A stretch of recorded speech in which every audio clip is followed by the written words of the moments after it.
Start করবো? Okay, 1, 2, 3. Assalamu alaikum and good afternoon everyone. Hope you are well. I am Manojit Chakraborty, MBA regular student and group coordinator in my group. Today I am here about to say something about my topics, which is how to use car parking. Thank you for giving us this opportunity in our course coordinator Atif sir.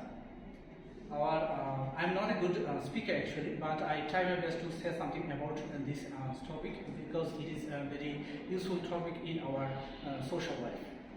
And so let's get started to this topic, how to use car parking.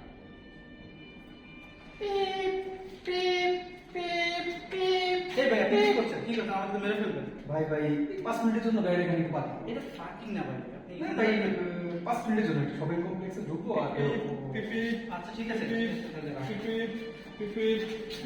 এ ভাই এটা আপনি কি করবেন ভাই?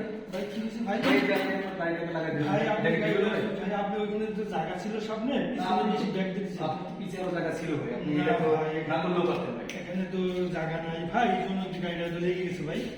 কিছু মনে করেন না ভাই।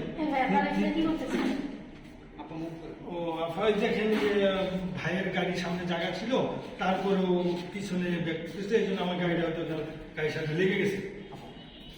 এখানে তো গাড়ি পার্কিং করা যাবে না। এখানে তো ম্যাডাম আসলে গাড়ি পার্কিং যে করা যাবে না এরকম কোনো অপশন নেই, কোনো সাইনবোর্ড বিলবোর্ড ছিল না, অনেকটা ফাঁকা জায়গা ছিল, যার জন্য 5 মিনিটের জন্য আমরা একটু ইয়াতে ঢুকবো, এই শপিং কমপ্লেক্সে ঢুকবো আর বেরোবো। 5 মিনিট লাগবে না, এখানে গাড়ি পার্কিং করা যাবে না। আপনারা সচেতন নাগরিক, আপনারা বুঝতে হবে। মানে এখানে তো অনলাইন করেছেন, অনলাইন আসলে হয়ে গেছে, আমাদের অল্প সময়ের জন্য আমরা গাড়িটা পার্কিং করে না এখানে এটা করা যাবে না। আপনাদেরকে এখন ফাইন দিতে হবে। এটা আপনারা অনলাইন করেছেন না। নেক্সট টাইমে আমরা ভিউয়ার্স, আপনারা দেখতে পারলেন কিভাবে কার পার্কিং ইউজ ঠিকমতো না করলে অথবা নো পার্কিং কার পার্কিং করলে কিভাবে অনাকাঙ্ক্ষিত সমস্যা হতে পারে এবং তার কারণে অনেক ধরনের ঝগড়াঝাটি বা অ্যাক্সিডেন্টও হতে পারে, আবার তার জন্য আইন ভঙ্গকারীকে সাজাও পেতে হবে। তো চলুন আজ আমরা জেনে নিই বেসিক কার পার্কিং এর কিছু নিয়ম কানুন। কার পার্কিংটা কি? কার পার্কিং সহজ বাংলায় যদি আমরা বলি তাহলে যে জায়গায় আমি আমার কারটি সেফলি রেখে গাড়িটি রেখে যেতে পারবো আনঅ্যাটেন্ডেড অবস্থায়, যাতে কোনো ধরনের কারো প্রবলেমও হবে না এবং আমার গাড়িটি সেফ থাকবে।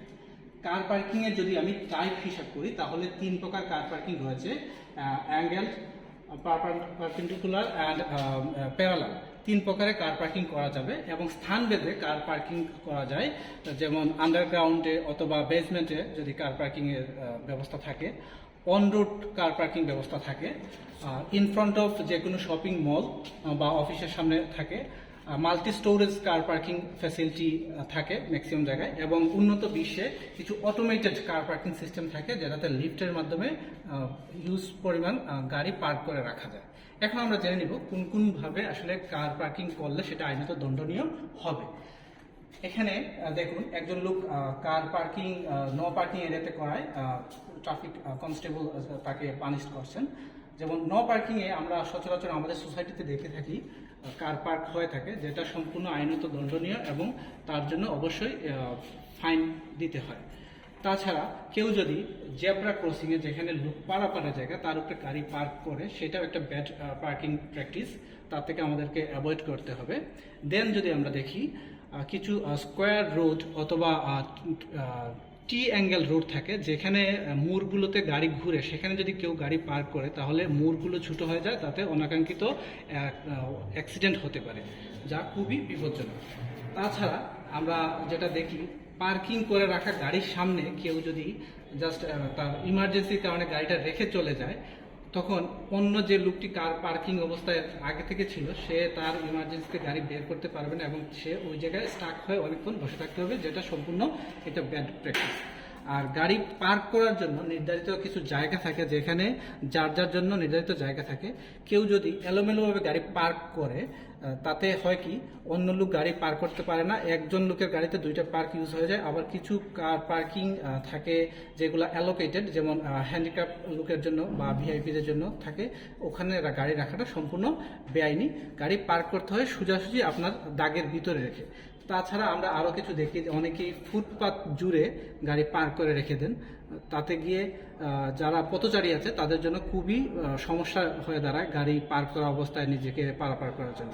এবং আরেকটা জিনিস আমাদেরকে মাথায় রাখতে হবে, যেটা দেখা যায় যে গাড়ি পার্ক করতে গিয়ে ব্যাক গিয়ারে গাড়ি নিয়ে আসলে অথবা পাশে কোনো গাড়ি থাকলে ওই গাড়িতে অনেক সময় লেগে যাওয়ার কারণে গাড়ি ক্র্যাশ হয় বা বিভিন্ন সমস্যা হয়ে যায়, তাতে গিয়ে অনাকাঙ্ক্ষিত একটা ঝগড়াঝাটির সমস্যা হতে পারে। Ready? I don't like to prolong my session, so everyone please think it's very important topic to us. এই বিষয়টি থেকে আমরা সবাই মোটামুটি বুঝতে পারলাম যে বেসিক কার পার্কিং এর রুলস কি এবং আমরা কিভাবে কার পার্কিং সচেতনভাবে ইউজ করলে আমরা একজন সচেতন নাগরিক হিসাবে বাংলাদেশের আইন কানুন সঠিকভাবে মেনে নিতে পারবো। তো ভিউয়ার্স, আপনারা অনেক ধৈর্য ধরে আমাদের এই ভিডিওটি দেখলেন অনেকক্ষণ। এখন আমি আমার গ্রুপের সদস্যদেরকে আপনাদের সাথে পরিচয় করে দিব। তো প্রথমত আমি ডাকছি ইতি ম্যামকে, প্লিজ এসে আপনার পরিচয় দিন। আমি মালি আক্তার ইতি, MBA 11 ব্যাচ, ID 81। আসসালামু আলাইকুম। আমরা MBA 11 ব্যাচ, আমার roll number 102, group number 8। Assalamu alaikum. I am Shariqul Islam, IUS University of Scholarship, MBA 11 batch, group coordinator 8. Thank you. Hello, I am Abdul Salam Mamun, MBA 11 batch, group number 8.